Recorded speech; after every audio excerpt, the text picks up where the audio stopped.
Time brought to you by KingsCast at www.kingscast.net. I'm Keith Korneluk. And I'm Chris Kalaszewski. And it is that time of year again, the 2010 NHL Entry Draft at Staples Center.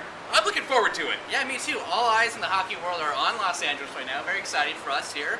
And for Los Angeles Kings fans, sort of an anxious time. Obviously, we don't have the top pick this year, but that happens when you start winning. It's going to happen. So who are we going to pick? Who are we going to trade? Let's go find out. To Staples Center.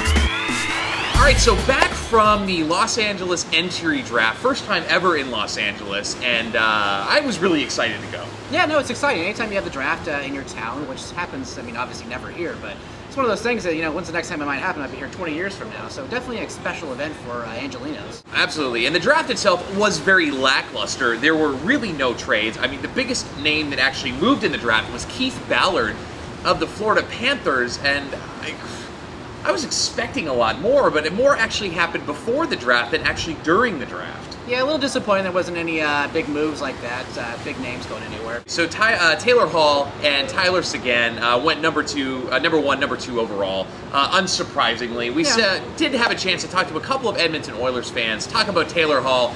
Here's what they said. I was Taylor Hall from day one. I'm a huge Taylor Hall guy. I don't know if he's going to be a Sidney Crosby or an Ovechkin, but he's a good starting piece for a rebuilding team. And Keith, we actually had a chance to chat it up with the number 2 overall pick, Tyler Seguin, who went to the Boston Bruins. Good guy.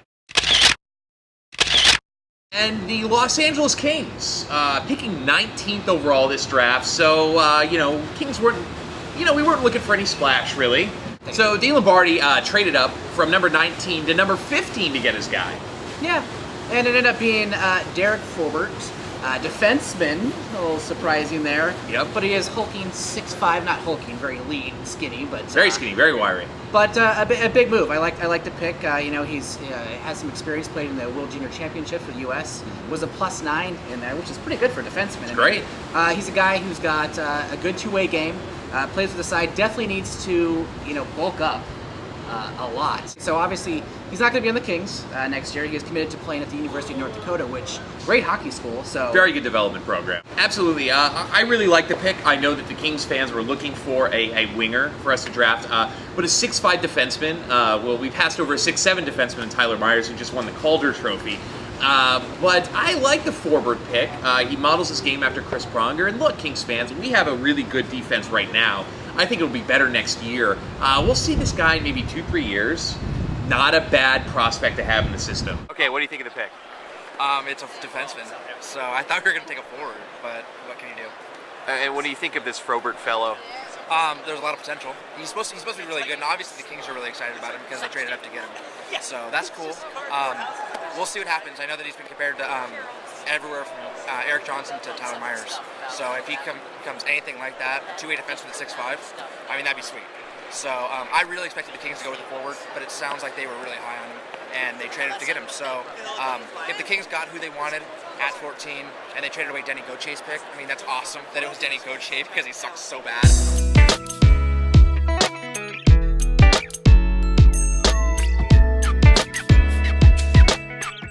Kings fans, Michael Jackson has a tie to AEG. He was AEG was producing that concert in London, and, of course, Michael Jackson unfortunately died.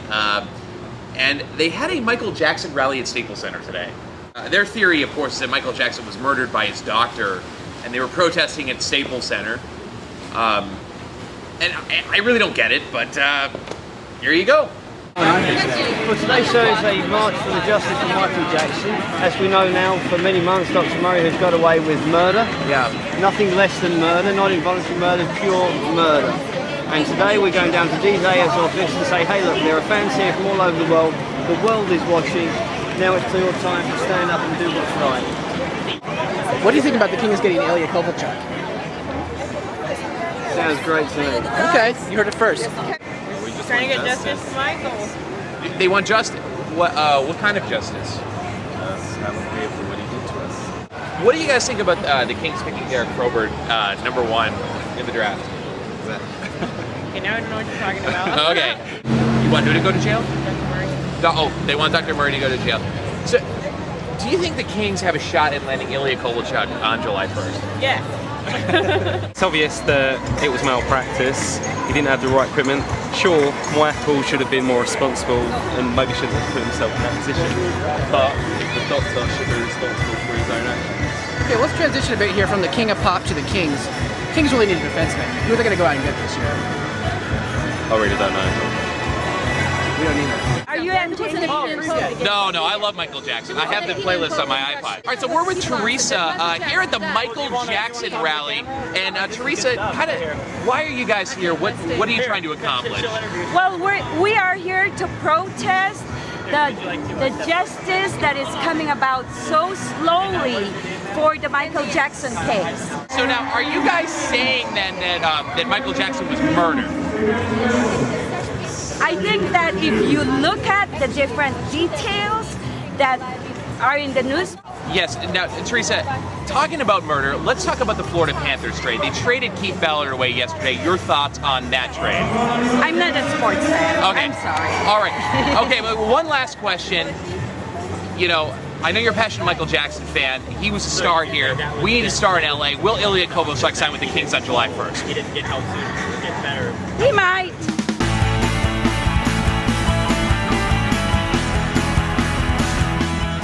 Amanda, talk to me about your pick. Do we like it? I love it. We just increased our average height by about 10 inches. His name is Jared Tenorti. And what's he like, this Jared Tenorti? Apparently he's a bit of a tough guy, can skate really well, kind of sucks with the puck. And Sarah says he fills out his pants nicely. And where do you see him on the team? Well, I don't know if he's going to move up soon, but since we're cleaning house with defensemen, he may have to. Hey Kings fans, Chris Kalazewski here at day 2 of the draft. This is exciting, rounds 2 through 7. The atmosphere is electric. All right, so day 2 at the NHL Entry Draft started at 10 a.m. and sort of more of the same. I mean, if you missed it, you really didn't miss a lot. Next year I would definitely watch it on television. I'm certainly not flying to wherever they're having the NHL Entry Draft. But let's talk about the Kings. They had quite a few picks, and Dean Lombardi traded some of them to move up.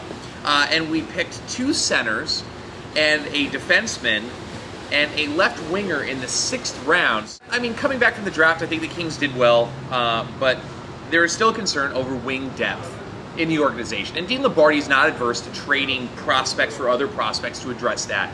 But there's not a lot coming in the pipeline. My question is, where are we going to get it from? And to be an organization where you have the availability of call-ups and things like that, you need people on the wing. So where's that going to come from? Stay tuned. Yeah, from the outside, obviously.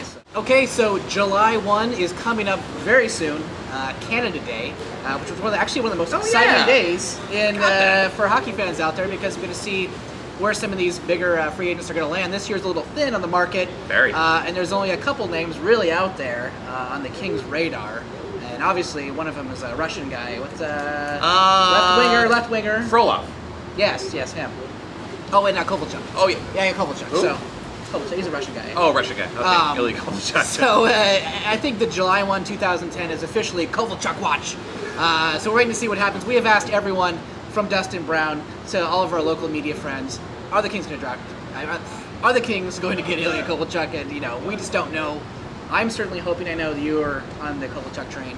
I would give a guarantee, but I just can't. I can't guarantee it. The cap went up $2 million, and we can afford to sign Ilya Kovalchuk and Drew Doughty and Jack Johnson. So let's get that little cap situation out there. But Patrick Marleau is gone. He's signed with the San Jose Sharks, and we need someone on the left wing, and we're getting rid of Frolov, who Parcel will probably replace. Yeah. We need someone on that top line. We have to improve 5-on-5 scoring. Kovalchuk is that guy. I mean, unless we sign 37-year-old Ray Whitney. So we'll see you next week. I'm Keith Cornelick. And I'm Chris Kalazewski. And thank you for watching Overtime by KingsCast.